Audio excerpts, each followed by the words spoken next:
안녕하세요. 책 읽어드리는 남자 윤명수입니다. 오늘 소개해드릴 책은 베스트셀러 선량한 차별주의자로 유명한 김지혜 작가님이 4년 만에 내놓으신 가족 각본입니다. 각본이란 연극과 영화 혹은 방송 등을 만들 때 작성하는 글로서 건축에서는 설계도, 음악으로 치면 악보 같다고 하겠네요. 어떤 작품을 만들기 위한 계획서, 틀이라고 보시면 될 것 같습니다. 작가는 우리가 너무나 당연하게 받아들이는 현재의 가족 제도를 해부해 그 안에 숨겨진 교묘한 차별과 혐오에 대해 이야기하며 이제는 가족 각본을 다시 써야 한다고 합니다. 이 책의 첫 장이 며느리가 남자라니 라는 제목으로 시작합니다. 며느리란 무엇이고 어떤 역할을 하는지, 그리고 꼭 여성에게 그 역할이 맡겨져야 하는지 의문을 제기합니다. 영어 패밀리의 어원인 라틴어 파밀리아는 가장에 속한 소유물이라는 뜻이었습니다. 이렇듯 동서양을 막론하고 역사적으로 가족은 가부장을 중심으로 여성과 자녀를 소유물로 여겨왔습니다. 하지만 며느리의 역할은 시부모 모시기, 자녀 키우기, 모든 가사노동과 살림, 각종 제사, 심지어 농사일까지 엄청난 역할을 합니다. 특히 한국의 유교적 가부장제에서 며느리란 가장의 지배를 받는 것만이 아니라 시부모의 지배를 받고 남편이 죽으면 아들 자식을 따라야 하는 규범 속에서 살아왔습니다. 며느리가 남자라니 라는 말은 며느리는 꼭 여성이어야 한다는 말로써 우리 가족이라는 각본 안에 얼마나 큰 차별과 불평등이 있는지 말해주는 것입니다. 1장이 며느리로 불리는 여성의 역할의 불합리함을 이야기했다면 2장 이후로 넘어가면서 출산이라는 여성의 역할, 그리고 좋은 양육자란 반드시 성별로 나뉜 역할에 충실해야 한다는 부당함을 이야기하고, 더 나아가 누구에게서 어디서 출산하는지에 따라 신분이 정해지는 현실을 이야기합니다. 2005년도에 시행된 건강가정기본법은 혼인, 혈연, 입양 등으로 구성된 가족, 다시 말해 우리 인식에 깊이 뿌리 박힌 능력 있는 남자 가장과 현모양처로 불릴 만한 전업주부가 출산하고 육아를 하는 전통적인 가족의 형태만이 정상적인 건강한 가족으로 보았고, 반면 한부모 가족, 노인 단독 가정, 장애 가정, 공동생활 가정 등 건강하지 않은 가족이라 하여 지원의 대상이 된다는 낙인을 찍는 것을 감수하게 해왔습니다. 이런 메시지는 건강가정을 꾸릴 수 없다면 결혼과 출산을 하지 말라는 메시지를 보내는 것 같습니다.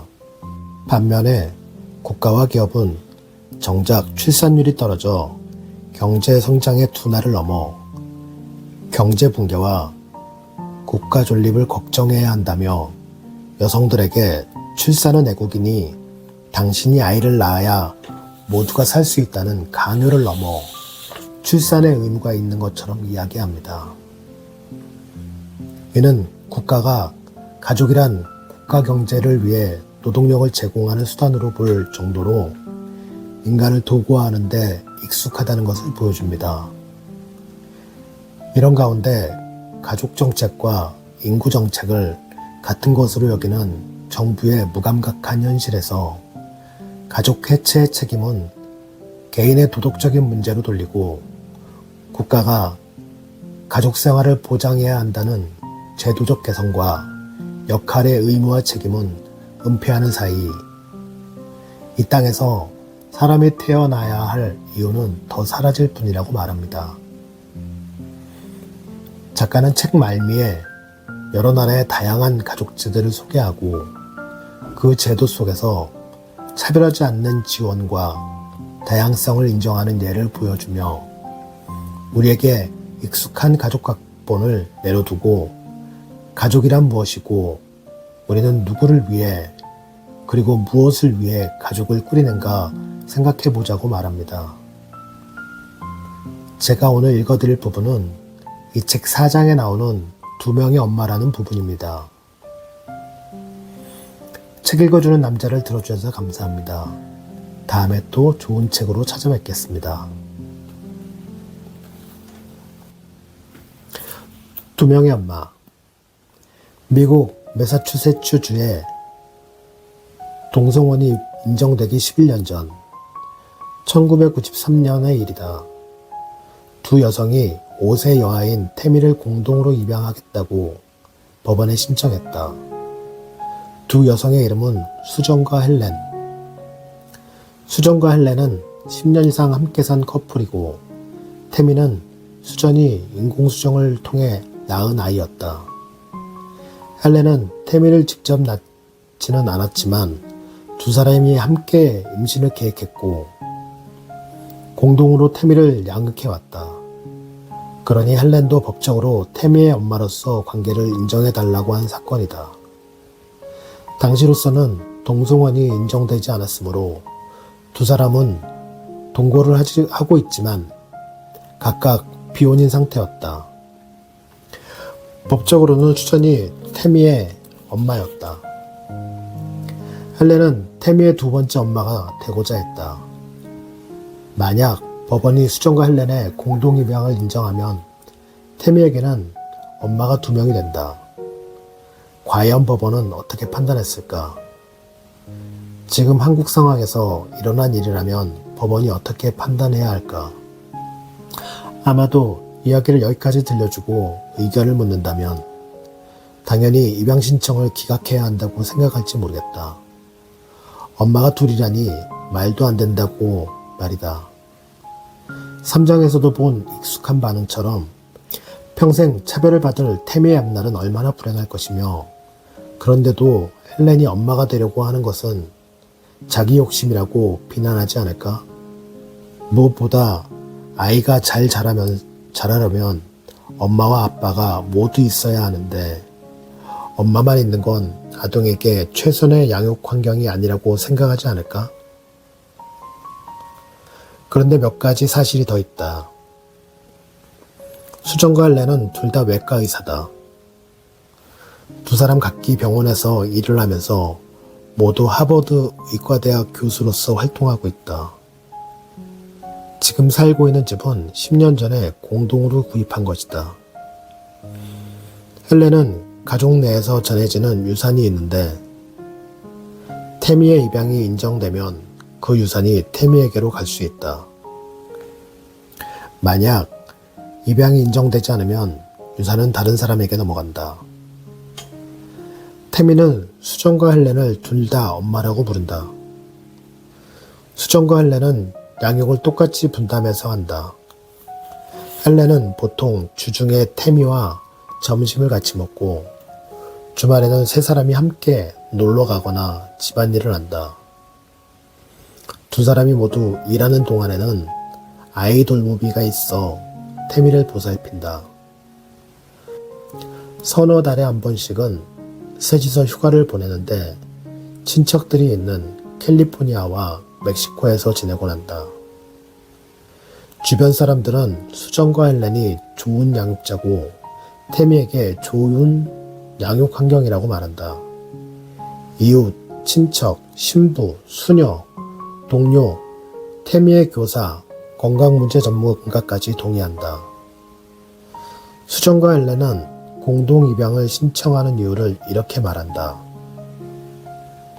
혹시 두 사람이 헤어지더라도 헬렌이 동등하게 양육의 책임을 지고 권리도 가지기를 원한다. 태미에게는 수전 혼자 엄마로서 있는 것보다 헬렌까지 엄마가 두 명인 게 더 이롭다. 이런 상황이라면 어떤가? 생각이 좀 바뀌었는가? 1993년 매사추세츠주 대법원은 두 사람의 공동입양을 인정했다. 입양에서 가장 중요한 판단 기준은 아동 최선의 이익이다. 입양이 인정되면 태미의 삶은 지금처럼 안정적으로 유지된다. 입양이 인정되지 않으면 수전이 헬렌보다 먼저 사망하거나 두 사람이 헤어지게 될 때 태미의 삶이 불안정해진다. 정신과 전문의도 증인으로 나서 양육자의 성별이 아니라 가족의 안정과 행복이 아동 발달에 중요하다고 했다. 법원이 입양을 인정할 이유는 충분했다. 30년 전에 이 판결은 미국에서 동성 커플의 자녀 양육을 공식적으로 인정한 중요한 판결의 하나였다. 당시 동성 커플이 아이를 양육하면 아동 발달에 해롭다고 여기는 사람들이 많았는데 구체적인 상황을 놓고 보니 달랐다.